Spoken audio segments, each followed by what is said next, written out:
আসসালামু আলাইকুম সবাইকে। আশা করছি আপনারা সবাই ভালো আছেন। আলহামদুলিল্লাহ আমরা অনেক বেশি ভালো আছি। তো আজকে ভাবলাম একটি ঘুগনির রেসিপি শেয়ার করব। এটা তো আমরা রমাদান মাসে প্রত্যেকদিন বানানো হয়। তো আমরা কীভাবে বানাই সেটা আপনাদের সাথে শেয়ার করব। তো এদিকে চনা আছে, মটর আছে, তারপর ঘুগনি আছে, কি বলে ওটাকে, সবগুলা ডালের নাম জানি না, বাট মসুরের ডাল আছে, মুগ ডাল আছে, সবগুলা ভিজিয়ে দিলাম। প্রায় আপনারা রাত্রে ভিজিয়ে রাখবেন, যদি না হয় সকালে ভিজালেও হবে। তো এটাকে ভিজালে ফুলে যায় অ্যান্ড তাড়াতাড়ি সিদ্ধ হয়ে যায়, ভালো হয় সিদ্ধ হতে। তারপর এটাকে আমি বসিয়ে দিলাম কুকারের মধ্যে। পরিমাণ একটু জল দেবেন, জল দিয়ে একটু লবণ দিয়ে দিবেন, দেওয়ার পর দিয়ে দিবেন এটাকে ঢাকনা লাগিয়ে গ্যাসের উপর বসিয়ে দিবেন, সিটা লাগে। তারপর এখানে যা যা লাগবে আমরা রেডি করে নেব। যেমন আদা নিয়েছি, পেঁয়াজ কুচি নিয়েছি, রসুন নিয়েছি আর কাঁচা লঙ্কা নিয়েছি। এগুলাকে সুন্দর করে একটি পেস্ট বানিয়ে নিব। তো পেস্টটা আমরা রেডি হয়ে গেছে। তারপর এখানে গোটা মশলা আছে, সেটাও রেডি করে নিব।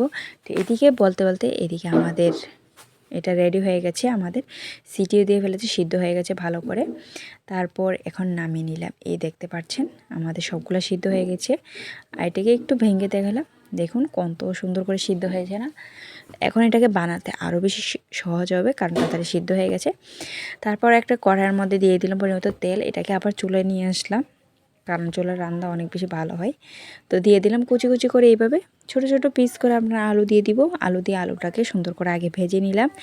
ভাজার পর তারপর পরিমতো আরেকটু তেল দিয়ে দিলাম কাঁচা লঙ্কা, তেজপাতা দিয়ে দিলাম, জিরে দিয়ে এটা সুন্দর করে আমরা পেঁয়াজ দিয়ে ফোড়ন দিয়ে দিলাম কাঁচা লঙ্কা। এটাকে ভালো করে ভাজাভাজি করে তারপরে এখানে বাটা মশলাটা দেব।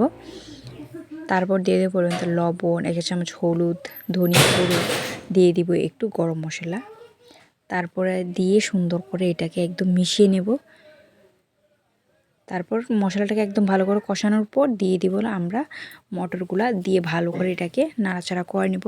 এটাকে সুন্দর করে কষালে রুটি দিয়ে খেতে কী যে দারুণ লাগে। তারপর একটু কালারের জন্য দিয়ে দিলাম একটু লঙ্কার গুঁড়ো। তারপর ভাজা আলুগুলো দিয়ে দিলাম, দিয়ে পর এটাকে ভালো করে নাড়াচাড়া করে নিলাম। আর এটা শুকনা খেতে মুড়ি দিয়ে এত যে দারুণ লাগে। আপনারা কারা কারা খেয়েছেন আমাকে অবশ্যই জানাবেন, আর আপনারাও কি এভাবে রান্না করেন সেটাও আমাকে জানাবেন। আর আপনারা যারা যারা আমাদের ভিডিওতে নতুন আছেন অবশ্যই কিন্তু চ্যানেলটিকে সাবস্ক্রাইব করে দিবেন নতুন নতুন ভিডিও দেখার জন্য।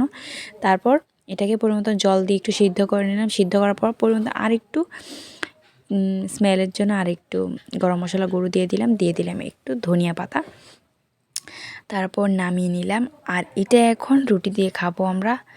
তো আজকের এই ভিডিওটা আপনাদের কাছে কেমন লাগলো অবশ্যই কমেন্ট করা যাবেন। তাহলে আজকে এই পর্যন্ত, ভালো লাগলে লাইক কমেন্ট শেয়ার করবেন। And thank you for watching.